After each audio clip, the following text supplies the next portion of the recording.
Okay, so moving on from clouds, and just to reflect on what Nick said, I found out the hard way that you don't put the stencil flat against the blue sky. That I spent, I don't know, more time than I should have trying to blend the sky because I hadn't sent through Al's clinic. So anyway, my clouds look horrendous. So the blue paint's coming back out, and I'm going to go back to square one. That's why I asked Fresh if he'd make a house call. Yep.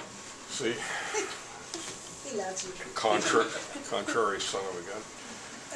So now, going into photo backdrops, just for a moment here, you can buy these commercially from Backdrop Warehouse, Scenic King. There's other sources. I've found several on the internet I looked at.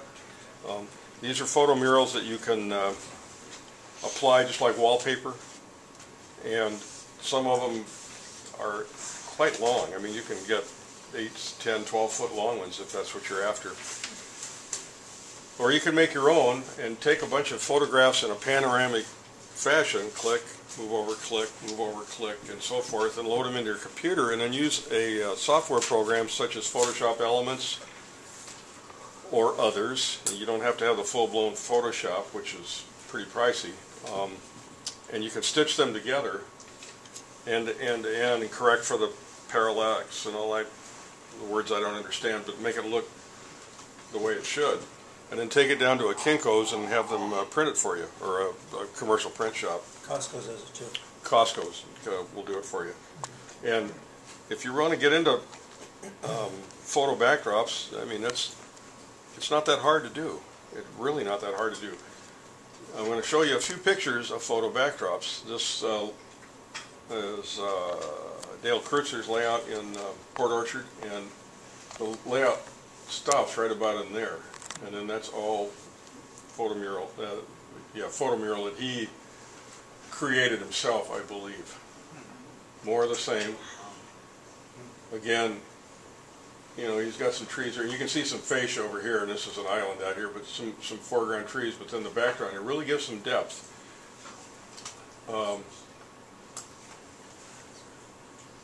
This is again, I think it's his. I'm not 100% sure, but this is all photo back here. All of this is all photo. The edge of the layout's right along in here. Pretty neat. This is his own work, as I recall. He went down to Colorado and took his own photos and made them. He gave a clinic on this process at the National Narrow Gauge Convention, and it's surprisingly not that hard to do. I think if you have a digital camera and a computer, and you know, you can invest in the software, it's pretty easy. This is someone else's layout. I don't recall whose at the moment, but Gary Jordan. Gary Jordan, and Al, number one, tell me, but isn't the backdrop right in here someplace? No, it's there. No, it's right at the bottom. Yeah, it's no foreground yet. Yeah, he's working. Wow. Oh, this is okay. Yeah, you're right. Yeah, this is all photo. The whole thing's a background. But you'll have buildings all the way along the edge. You'll never see it. Right. So it gives you some dramatic effects. There's a debate, and each person has to make his own decision, I guess, is how detailed do you want your backdrop. The one school of thought that I think a lot of us have heard is you want the backdrop to add depth, but not to take away from your modeling efforts. And so to give you some depth, but to focus your attention back on what you've actually done in the foreground, the 3D models. There's another school of thought that you're going for the whole kit and caboodle here, the depth and everything. And you just have to make your own decision what you like. Talking for a few moments here on constructing backdrops, materials and so forth. I think a lot of us use masonite. We know it's got a smooth side. We know it bends fairly easily. Sheet vinyl, which I'm going to show you some here in a little while. When I'm talking about that, I'm talking about flooring, and we're talking about the back side of it. Formica is real smooth. The reason I said are similar is I was reading an article just the other day on this very subject, and they used a tub surround that they found at a big box store. A very thin material that took a bend very nicely. It was white, so it's sort of thin like Formica, but it bent even tighter. I've seen backdrops. Oops, pardon me. I've seen backdrops done with the vinyl or aluminum flashing. You can get that at the Home Depots and so forth in pretty lengthy, like 50-foot rolls. And it gives you a nice smooth surface. And so the key there is there's no joints. I mean, you can run a 50-foot long backdrop, you know, with no seams. That's kind of neat. How well does that paint up compared to masonite or whatever? Well, I can only tell you, I've never used it, but I've seen other people do it and it looked fine. I mean, it took paint well, latex paint, as I assumed. You'd have to use a primer. Believe so. Aluminum You know, would need a primer. probably, what's that? Aluminum and Well, vinyl. aluminum, yeah, and I think they use the primer on the vinyl too. Probably kills, I imagine. It's pretty common stuff. Now, square corners, you know, so you have a room, like there's a corner right over there, and it's 90 degrees, and so how do we get around that? Well, there's several ways of doing that, and they're really simple. This is an inside corner. Sometimes we call it a coved corner, but to me, coved is not only 90 degrees this way, but we're also talking about the corner, and Nick has mastered that method in his layout room. But speaking just about the vertical portion, just squaring off your corners against the wall, you can use vinyl flooring, you can use poster board, styrene. You can buy styrene in 4x8 sheets for not a lot more than you buy a couple packages of evergreen styrene. And you can get it down at Tap Plastics in Bellevue, and I don't know, but they have other stores around. If you use masonite and you want to curve it, if you lightly mist it with a spray, a little bottle with spray water, soapy water on the non-smooth side, the rough side, and I'm not talking about flooding it, but get it damp and bend it a little bit, and then you can get it a little more damp. But just take your time. You can bend a fairly tight radius with masonite. Now, this was Tabuma County #1, and this was a coved corner, and I got really adventurous for me. This here is the bottom of a piece of poster board. Yeah, it was a little heavier than the stuff you see in the variety stores, the real cheap stuff, but not terribly heavy. And I think it was probably 3 foot by 4 foot maybe, or 30 by 40 inches more, yeah, probably like that. And so I just put it again the wall, and I feathered the sides in here and over here with joint compound, and then painted it. The way I got it to stick up there, I'm really proud of myself for this. I sliced an inch off of each side. I guess it could have been off one side. First I put the board up in the corner and held it where I wanted it, and I ran a pencil line up the outside of both of them so I knew what I wanted. And then I cut these inch things off and I glued them. A little inch strip going straight up and down here and one over here. Just glued it right to the wall, sheetrock, painted. And next day when it was nice and dry, I pulled out the pins and I took the poster board and I put some glue right alongside these strips on the wall on both sides, and then I just put the poster board in there and I pushed it right in until it kind of snapped in between those strips, and put something at the bottom so it wouldn't slide down, and bingo. Yeah, so it's a simple way of curving a corner. What radius curve did you? That's probably about a 12-inch or something. It's pretty tight, maybe less than that actually. That's the same corner, but you can't really see it, of course. It's behind some buildings, but it goes right up here. And now vinyl flooring, we have some vinyl flooring here. I'm going to pull it out and show you guys live, but this is how I used it in place. And again, I just bent it right around the corner here. You may remember from my clinic back in November, I believe it was, I gave a clinic on Tabuma County and blah blah blah, and I think I mentioned at the time for Tabuma County #2 I used this method here. Now I only had a 16-inch high backdrop, and from one end to the other around the layout room was 75 feet, and it was continuous with no seams, which is kind of neat, so you don't have to try and fill it and spackle it and hope that, you know, it doesn't expand and contract and so forth. So this is a piece of that same backdrop, not that one, but others that came out of Tabuma County #1 that went up in the current layout room, and bent it right around the corner. came down here and bent around the other corner. It has since been removed, and an ad appeared in the newsletter, and Ivor was the first to jump on it, and Ivor ended up with 3 of these pieces, including that one, because, and this is just a side story here, but this distance from here to here, well, let me reframe it. To put this full backdrop in, I had to move out my wall slightly to get my 15 inches of height here. So that cut me down here to about 18 inches, where if I didn't have that false wall here, I would have had 24 inches from here back to the piece, because remember, this is sloped. And I decided after I had all this up and looking, I thought, okay, I couldn't live with the 18 inches of bench work. I had to have 24. I knew it was there, it was bugging me, so out it came. And as another side light, the track lights came down because I kept whacking my noggin on them every time I was inside trying to do something. So the track lights are now up at the Anacortes Club and better illuminating the layout there, for those of you that have commented in the past that it was kind of dark here. Now here's another method of someone else. I stole this off the internet. This is that's the back side of it. I believe that's that shower material I was telling you about, because you can see it's a little bit rough here, but if you look at this side, you know, it's a little hard to see, but I believe it's the smooth side.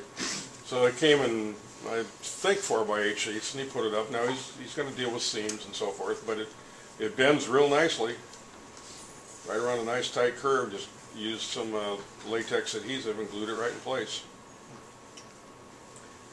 Back to the vinyl, the sheet vinyl. That's a mountain that's Ivor owns now, I think, don't you, Ivor? Are you here? Where's Ivor? He left. Yeah, he just left. He knew he was going to be called on. Okay, we'll get him later. Did you paint him out? No.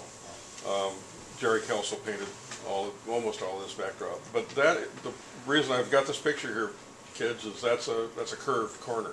There's no, that sheet vinyl just bent right around the corner there. And again, actually no, this is back to Toobooma County number 1. This is right on the wall with a curved corner back here. This whole thing was painted, including the clouds, by Greg Red Fox, who was a Native American and model railroader and artiste. And he came over and did a lot of painting. And he used a method he calls scumbling, which we all laughed at until we found out that it's a real word. Artists use it. Sorry, Greg. So anyway, that's how he did it. But so moving on here, if you think you're not an artist, we're going to show you, Cliff and I, that you can do this. You just need this kind of stuff. You need, obviously, paint and brushes, and you know, just grab yourself something like this deal here, just a piece of masonite or something to try practicing on. Get some blue paint and just see what happens. Courage is the main thing you need. And there's plenty of help on the web. And when I say plenty, I mean, you wouldn't believe how much stuff I found over there in the last week on the web on painting backdrops, including, oh, I don't know, 3 or 4 pages of YouTube videos of people painting backdrops for model railroads. I mean, they're doing it right there, and they're showing you, and you know, there's a few that have some series, and they want you to buy their DVDs, and that's good, I suppose. And there's others that show you right there. You can't go wrong. I mean, if you go wrong, you get out the blue paint, which I'm about to do, and cover up my clouds and do it again. So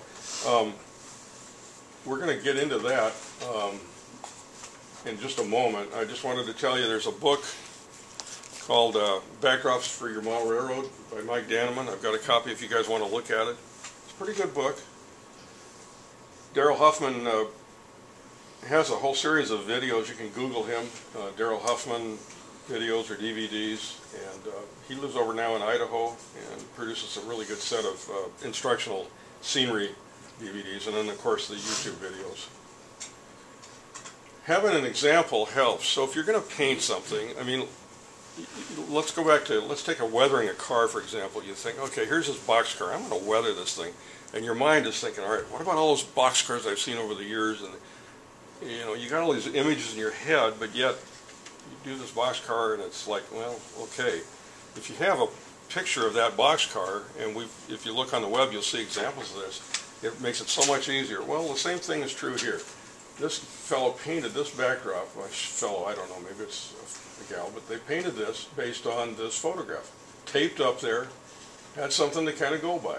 Now, yeah, that's not exact, but my gosh, if you try to paint that from memory, you know, it's so simple to take pictures. You can get them in calendars, you can get them in magazines. You can take your own in today's world with digital cameras that don't, you know, doesn't cost you anything until you find the right one, and then you print it and post it up there.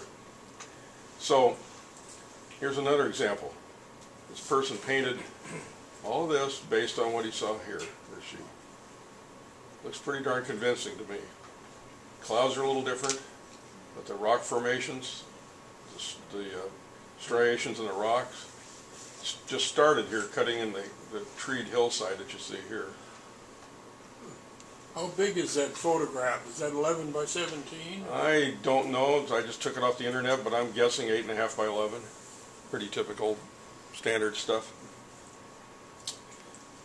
Now this is Ken Larson, lives in Bainbridge Island. Maybe somebody here has seen his layout. 0 and 30. No, 0 and 3, I think. Yes. 0 and 3. Westside Lumber Company, right, Rich?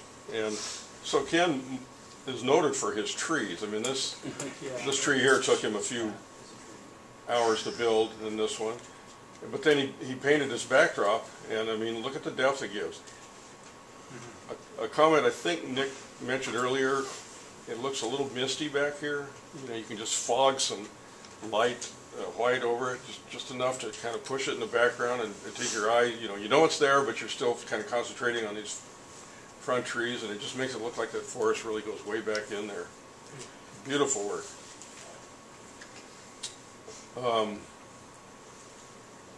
Max McGinnis, that's right, our friend in Redmond, painted this himself.